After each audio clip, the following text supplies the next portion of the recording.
Hi, I'm Shawn Todd. I'm a certified financial planner. And today I'd like to speak to you about something that's just as important as your financial plan. It's just as important as your business succession or even your estate planning that you might be putting off. But before I do so, I'd like you to think about what it would feel like and look like if you lived in a country where there was no choice, if you had no ability to voice your opinion or to make positive change.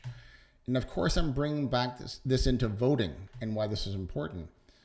But this is going to tie into your financial plan in a second. So before you scroll away, I want to make sure it's clear that this isn't a political rant. It's not about parties or about platforms or my opinion.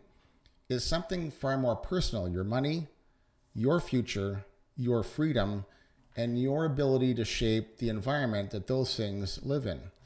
Because here's the truth. You wouldn't ignore your financial plan for 10 years. You wouldn't go for years without checking in on your investments or adjusting your strategy when markets change. So why is it that so many people, so many accomplished people treat voting like it's optional? So I want to challenge that today. Because voting just isn't a civic duty. It's one of your most powerful tools you have to influence the very policies that shape your financial world. And it's really important in how it affects you. So let's get into that data. Elections aren't just political events. They're economic catalysts. When a new government comes into power, it brings with it a whole new set of policies. And these policies can make changes on taxes, on businesses, regulations, on healthcare, infrastructure, trade. But all of these policies have ripple effects that eventually reach your wallet, your business's wallet, and our community's wallet, our retirement accounts, our real estate, and our families. So let's look at some actual data. The Canadian Centre for Policy Alternatives noted that in the 6 months following a federal election, there's often a measurable shift in consumer confidence and business activity. People pause. Investors decide to wait. Business owners pull back on capital, and they spend less because elections create something economists call policy uncertainty. And markets hate uncertainty. In fact, the Bank of Canada published a study that showed investor confidence can dip by as much as 6% during a hotly contested federal election. Think about that.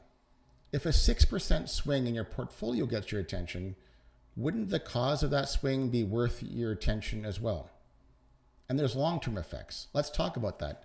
1984, Brian Mulroney's Progressive Conservatives won a sweeping majority. That set the stage for the Canada-US Free Trade Agreement, which later evolved into NAFTA, which is now, of course, being contentious. That election didn't just change politics, it changed the way Canadian businesses operated on our world stage. Fast forward, 2015. Trudeau's Liberals introduced the Canada Child Benefit. This wasn't just a family policy. According to Statistics Canada, household spending increased among families with children by nearly 3% the following year. That's a stimulus injection into the economy. It affected retail, housing, consumer goods, and all tied back to one election and one policy decision. So when people say voting doesn't matter, they're ignoring the clear and measurable economic impact that every major election brings. So let's bring that even closer back to home. You're a business owner or a professional. Maybe you built a solid investment portfolio. You care about what happens to your wealth. You want to retire well. You want to leave something for your kids. And you care most likely about your taxes and your tax strategy. You care about the value of a dollar.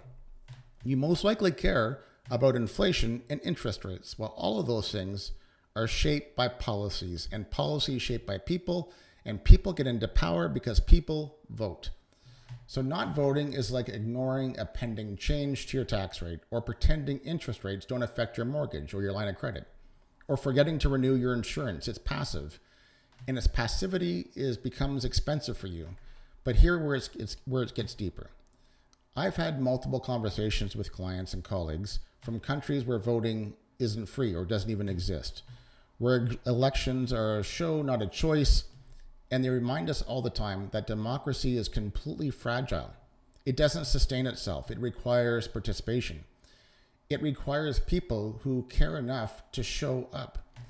In Canada, we have very peaceful transitions of power, and this means something, especially right now. We have protected voting rights. We have an independent judiciary and electoral oversight, and yet voter turnout has been on a significant decline.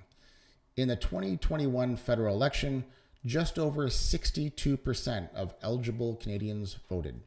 That means nearly 40% of all people opted out of the single most impactful lever of influence that they have.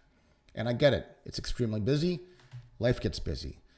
But you got meetings, you have kids, employees, and parents, and financial plans to review. I understand.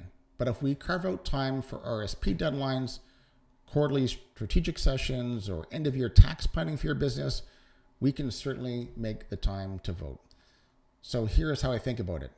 Voting is a civic responsibility. It's a return on your involvement. It's a small act with a disproportionate impact. One vote, one voice, one small commitment. But together, those votes shape policy. They shape economic decisions. They shape the country we live in and the world we leave behind. So how do we make this extremely personal? So here's what I suggest.